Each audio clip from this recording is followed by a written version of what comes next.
السلام علیکم دوستوں، آج کے اس ویڈیو کا ٹاپک رہے گا اوڈیپس ریکس یا پھر اوڈیپس دا کنگ، جو نہ صرف اپنے وقت کا ماسٹر پیس تھا بلکہ آج بھی دنیا کے بڑے لٹریری ورکس میں شامل ہے۔ یہ کہانی ایک شخص اوڈیپس کی ہے جو اپنے ماضی اور فیٹ کے الجھن میں پھنس کر اپنی لائف تباہ کر لیتا ہے۔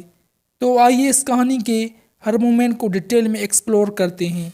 اس سے پہلے ایڈیپس ریکس کے کریکٹرز کا تعارف کرتے ہیں۔ نمبر 1، ایڈیپس کہانی کا پروٹوگونسٹ اور تھیبس کا کنگ، اپنی انٹیلیجنٹ اور ڈٹرمنیشن کے لیے مشہور ہے، جو تھیبس کی مصیبت کا حل ڈھونڈنے کی کوشش کرتا ہے۔ اس کا ٹریجک فلا اس کی ایکسیسو پرائڈ، ہیوبرس اور سچائی جاننے کی ضد ہے، جو آخر میں اس کی تباہی کا سبب بنتی ہے۔ نمبر 2، جوکسٹا، تھیبس کی کوئین اور اوڈیپس کی بیوی اور اس کی ماں۔ پہلے کنگ لوئس کی بیوی تھی، جو اوڈیپس کا بائیولوجیکل فادر تھا۔ بعد میں معلوم ہوتا ہے کہ جوکسٹا اوڈیپس کی بائیولوجیکل ماں بھی ہے، جو کہانی کو ٹریجک بنا دیتی ہے۔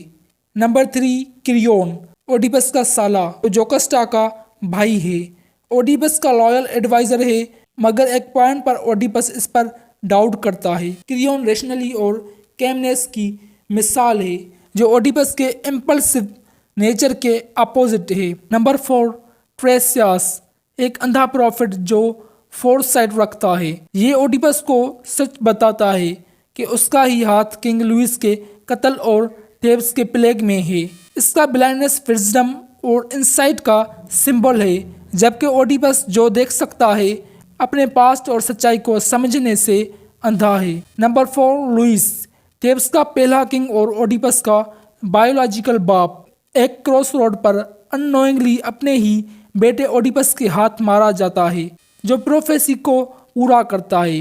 اس کی ڈیتھ کہانی کے ایونٹس کو شروع کرتی ہے۔ نمبر 6، کورس، تھیبس کے ایلڈرز کا گروپ جو کہانی کے دوران اپنے کمنٹس دیتا ہے، ایونٹس پر افیکٹ کرتا ہے اور مورل اور فلسفیکل انسائٹ پرووائڈ کرتا ہے، لوگوں کے جذبات اور آواز کا سمبل ہے۔ نمبر 7، پریسٹ، کہانی کے اسٹارٹ میں اپیئر ہوتی ہے اور اوڈیپس سے ریکویسٹ کرتی ہے کہ وہ تھیبس کے لوگوں کو پلیگ سے بچا لے۔ شہر کے سفرنگ لوگوں کی آواز ہوتی ہے۔ نمبر 8، شیفرڈ، ایک ضروری کیریکٹر جو اوڈیپس کی اصل آئیڈینٹی کا راز کھولتا ہے۔ اس سے بیبی اوڈیپس کو مار دینے کا حکم دیا گیا تھا، مگر اس نے بچے کو دوسرے شیفرڈ کے حوالے کر دیا تھا۔ دی میسنجر فرام کوریناتھ، کوریناتھ سے خبر لایا کہ پولیبس جو اوڈیپس کا ایڈاپٹیو فادر ہے وہ مر گیا ہے۔ اس خبر کے ذریعے اوڈیپس کو معلوم ہوتا ہے کہ وہ اپنے ماں باپ کا بائیولوجیکل بیٹا نہیں تھا۔ نمبر 10، پولیبس اور میروپ، کوریناتھ کنگ اور کوئین جنہوں نے ایڈیپس کو اپنا بیٹا بنایا۔ اوڈیپس اپنی زندگی کا بہت حصہ یہ سمجھتا تھا کہ یہی اس کا اصل ماں باپ ہے۔ یہی انٹر کنیکشن اوڈیپس ریکس کو ایک ٹائم لیس ٹریجڈی بناتی ہے۔ تو اب کہانی پر نظر ڈالتے ہیں۔ کہانی کا اسٹارٹ ہوتا ہے تھیبس سٹی سے، جو ایک شدید کرائسس کا شکار ہے۔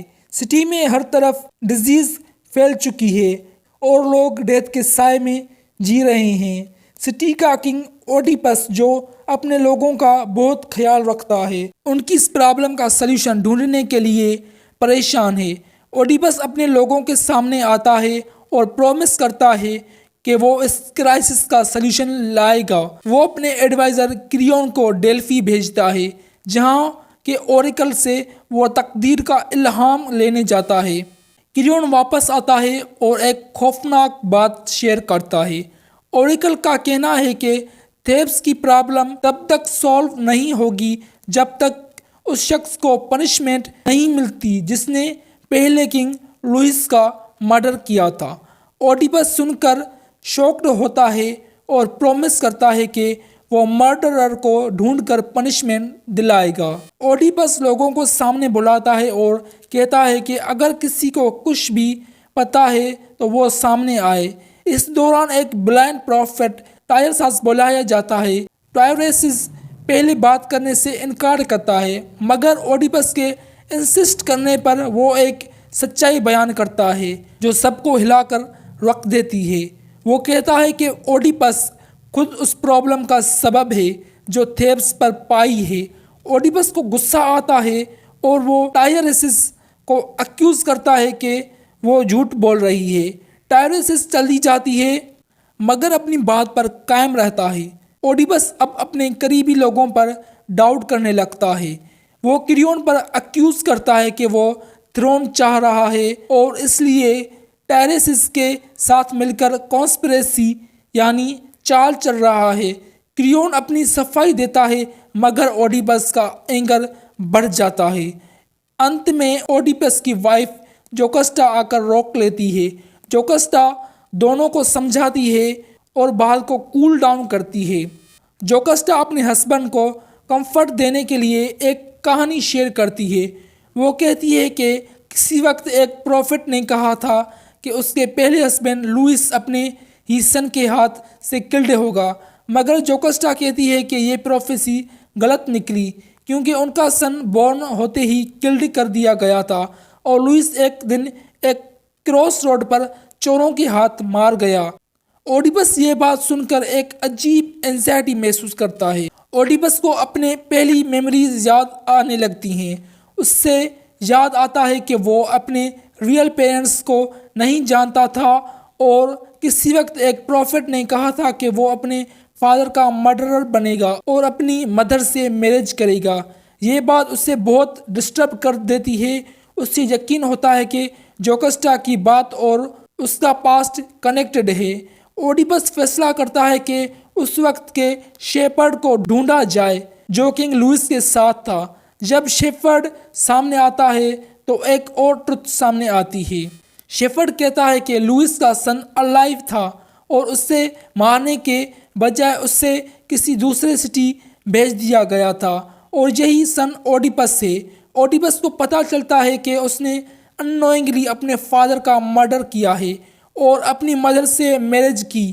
یہ ٹروتھ اسے شوق اور گریف میں ڈال دیتی ہے۔ جوکسٹا کو جب یہ سچائی معلوم ہوتی ہے تو وہ اپنے بیڈ روم میں جا کر اپنی لائف اینڈ کر لیتی ہے یعنی سوسائڈ کر لیتی ہے۔ اوڈیپس جب اسے دیکھتا ہے تو اپنے آپ کو پنش کرنے کے لیے اپنی آئیز بلائنڈ کر لیتا ہے یعنی ایک شارپ ٹکڑا اپنے آنکھوں میں لگا دیتا ہے جس سے اس کی نظر ختم ہو جاتی ہے۔ وہ بلائنڈ ہو کر سٹی کے لوگوں سے معافی مانگتا ہے اور اپنے آپ کو سٹی سے ایگزائل کرنے کا فیصلہ کرتا ہے تاکہ تھیبس اس پرابلم سے فری ہو سکے۔ اس کہانی کا انجام صرف ایک شخص کی ڈاؤن فال نہیں بلکہ ڈیسٹنی کے رول کا ایک شاندار لیسن ہے۔ اوڈیپس کا قصور کیا تھا؟ کیا وہ فیٹ کے مزاح کا شکار بنا یا اپنی خود کی ڈیسیشن کا؟ یہ سوال ہر دفعہ اس کہانی کے ساتھ زندہ رہتا ہے۔ اوڈیپس ریکس ہمیں سکھاتا ہے کہ انسان کتنا بھی ٹرائی کرے لیکن ڈیسٹنی کا لکھا بدل نہیں سکتا۔ یہ تھی سوفوکلس کی مشہور ٹریجڈی اوڈیپس ریکس۔ اگر آپ کو یہ کہانی پسند آئی ہو تو لائک کریں، کمنٹ کریں اور چینل کو سبسکرائب کرنا مت بھولیں۔ اپنا خیال رکھیے۔ اللہ حافظ۔